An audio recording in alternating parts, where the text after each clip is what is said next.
Hi everyone. We've been physical distancing for about 2.5 months now. For that time, we have been meeting online only for worship. Since we began, we've been celebrating key moments of our faith online. Holy Week, for instance, we celebrated this year in a way that might have been unimaginable in previous years. But we've continued to sing the songs of our faith in digital worship and beer and hymns. We have met in Zoom rooms for meetings and to pray together. And we've continued to work of peace and justice in our world. Simply put, we have continued living out our faith, even though we've been worshiping online only. Well, you probably saw that the governor released guidelines for the reopening of several organizations, including churches. So I imagine that the question on many of your minds is, when will we be able to worship at University Christian Church again? You know what? I'm not sure yet. For the time being, we're going to continue online worship. And that's because churches are extremely high-risk places for this virus to spread. Churches are places where we gather indoors with stagnant air in a large crowd, and we sing. And singing propels droplets up to 20 feet, and then we breathe in deeply. And then some of the things we love most about the church, like being able to hug one another and let our guard down around our church family, are also activities that make church a risky place.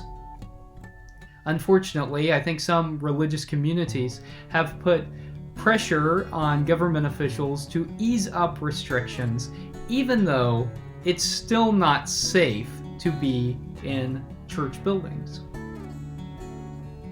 Science is an important tool for us, and I've heard denominational leaders say that the best thing that we can do is to listen to science so that we might be data-driven and not date-driven. And what I mean by that is, instead of setting a specific date that we're going to return, we should listen to the data, and whenever the data show that it is safe to return, then we will.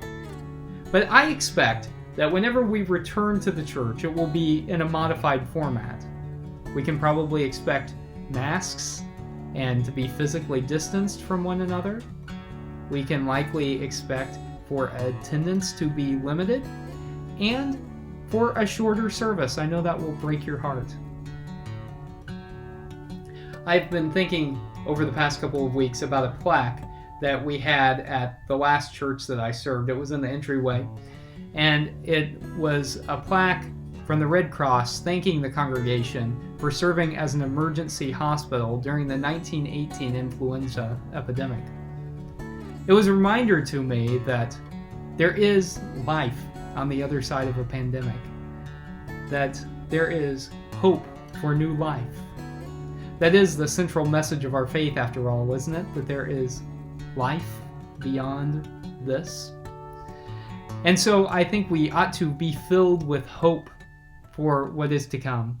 We ought to be filled with hope, and we ought to see this as an opportunity to grow more deeply in our faith, an opportunity to share our faith with one another, an opportunity to continue living out that message of love and peace, even online. Friends, I miss you, and I can't wait until the day when we are able to see each other in person again. But for now, I give thanks that we are able to connect digitally. Thanks be to God. Amen.